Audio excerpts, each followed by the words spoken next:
I'm the Jag. I'm Pete. The Encyclopedia Pete Trerice, and you're watching Make Me a Fan. And today's episode is rated R. It's rated TVMA. TVMALSV. MALSV. What's that? Mature language, violence, and sexual situations. There really wasn't any of that with the light tubes, but it might as well have happened. Yes, because somebody else got screwed. All right. All I gotta say is, I might have some choice words for you today. So if you're a little old granny from my church, you might want to skip this video.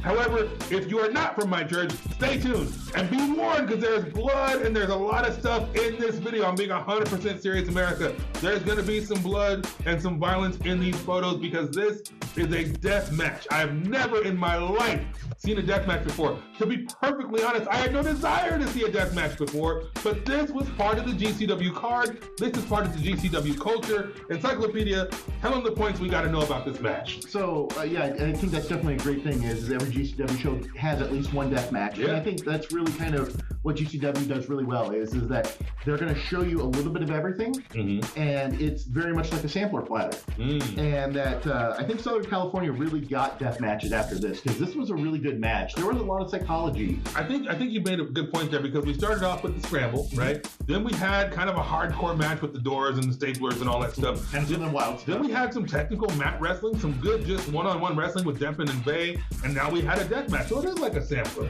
That's a real good way of putting it. So this death match, again, the Jag has never wanted to see a death match in my life, but I had to. To be perfectly honest, I left the stage area and to the perch, walked my happy buns all the way up to Pete's perch, because I didn't want to be close. And everybody ringside had their masks and all that, and that's kind of one of those things that, like, it is an experience to see it ringside, guys. I'm not really that interested in it. I like it from a distance, especially with a camera. Yeah. So all I gotta say is this: if you have to bring a mask and a face shield to a wrestling match, some shit's about to go down. Let's just keep it real. I didn't know what to think. People had on clothes. It looked like a freaking Gallagher show. You know, they got masks, it was insane. But then the actual match starts, and we have Mr. Toshiyuki Sakuda. Am I saying that right? 100%. And then Orin Veidt. Is that how you say it? Holy crap. First of all, let me say this. If you're wondering what kind of person likes to do death matches, we had him in Pete's car.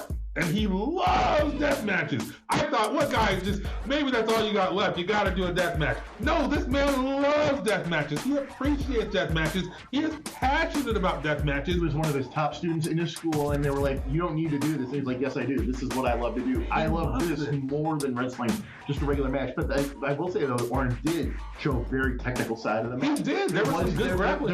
There was grappling. There was a little bit, again. Yeah. Everyone is like, yes, there's some light tubes getting smashed over people. Absolutely. Oh my goodness, light tubes. I will never look at light tubes the same way again. Look, I don't know where to start or where to finish with this thing. I will say this, we're gonna go through the pictures. The Encyclopedia, he's got crazy pictures. There were saws. I don't know what kind of saws, like a bone saw. Yeah, it's like what you would use to amputate someone's limbs. They were sawing on the forehead. He put the freaking saw in his mouth.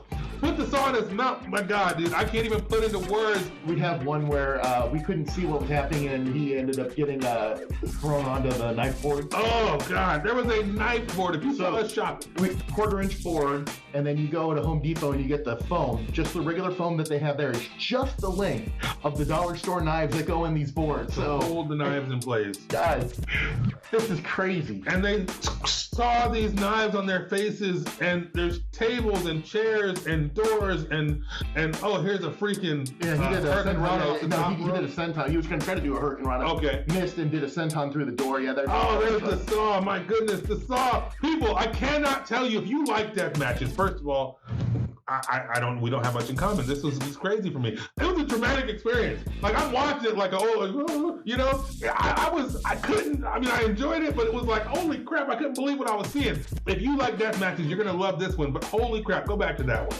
You see the light tubes exploding off the back of this man's head. You want to talk about some crazy shit. And then the dust. And the dust. Oh, that's why you gotta have a mask. Right. Holy crap, these guys look like they're in a freaking war zone. Now he's got the saw in his mouth, mother of God. And then he pulls out this freaking skewer.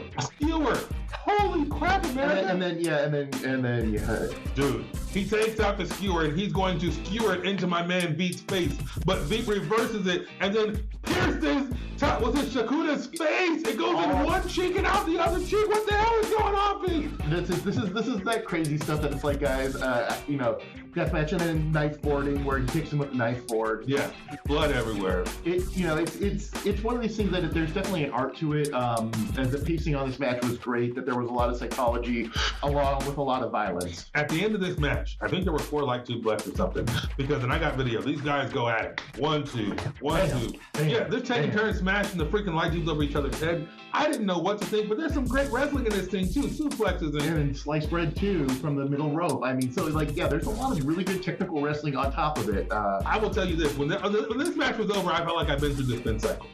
I felt like I've been through some shit. Okay, and I wasn't even in the ring. I was about 100 feet away from the ring, and I was like, "Oh, thank God it's over." And guess what? Intermission's next. Oh, I needed that. Yes, I did. Double intermission. And then the worst part is the guy comes out with the broom and he's sweeping up all the freaking glass, and there's blood everywhere. They have a special tarp, people. There's a special tarp they put over the ring to catch the blood and the debris. My God, if you have a special tarp to catch a man's blood. It was an older canvas that they didn't want to use, so they're like, "Oh, we'll just take that away when it's done." Look, man, I'm gonna say it like this.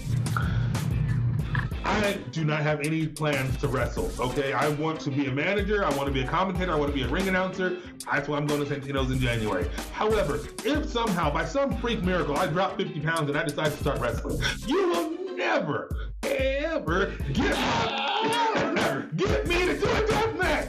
There's a special, unique kind of snowflake that wants to do this kind of match. And if you are that unique snowflake, more power to you. You have the Jag's respect. However, the Jag will be 150 feet away watching you do that shit from afar because that freaked me the F out. And I was just like, yo, he's got a saw. He's got a skewer. He's got a freaking knife board. Yeah, it's everything. So everywhere, guys. I can't even tell you what we saw, but if you have it in your heart that you want to see this match, and if you like death matches, and honestly, you definitely should. Oh, it's damn well entertaining.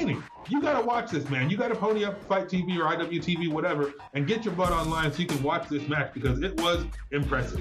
It was very impressive. Veidt, you earned my respect. Sakuda, you earned my respect. You definitely made me a fan. I don't think I'm a fan of death matches. I understand that. I'm deathmatch casual in the sense that, like, I know when I go to a GCW show, I'm gonna have to. You know it's coming. You know it's coming, and you hope it's only 1 or 2 at the most. Yep. It's like in junior high school dance when you have the slow song, right? And you're like, yeah, I know they're gonna play a slow song, and then the guys go and line up on one side, the girls line up on the other. That was me. I ran my ass to the wall, and I was like, I'm not gonna ask her to dance. No, I'm not gonna be over there sweeping up any freaking light bulb dust either. So that was wild. But if you watch death matches, if you like death matches, you better watch this freaking video because GCW, Veidt, Sakuda, they put on a hell of a show. Absolutely. Where can they find us on social media? All right, you can find us at MakeMeAFan316 on Instagram, MakeMeAFan316 on Twitter, MakeMeAFan316 on Facebook. It's all the same shit. Why? Because we are consistent. We are prolific. We are gifted. The Encyclopedia and the Jag. Anything else? That's everything, my man. Holy crap. Death match for the win, but the Jag's gonna watch that shit from afar. See you tomorrow. What's the match for tomorrow? So I think that's gonna be Effie versus Eddie Kingston. Effie time! Okay, I really enjoyed Effie. That's gonna be a great talk. It's gonna be a great match. We'll see you guys tomorrow. Pardon my language. If I offended anybody, I'm sorry. But this match... Back to PG tomorrow. Yes, back to PG tomorrow. But this match earned some choice words. So, see you tomorrow. Thanks, guys.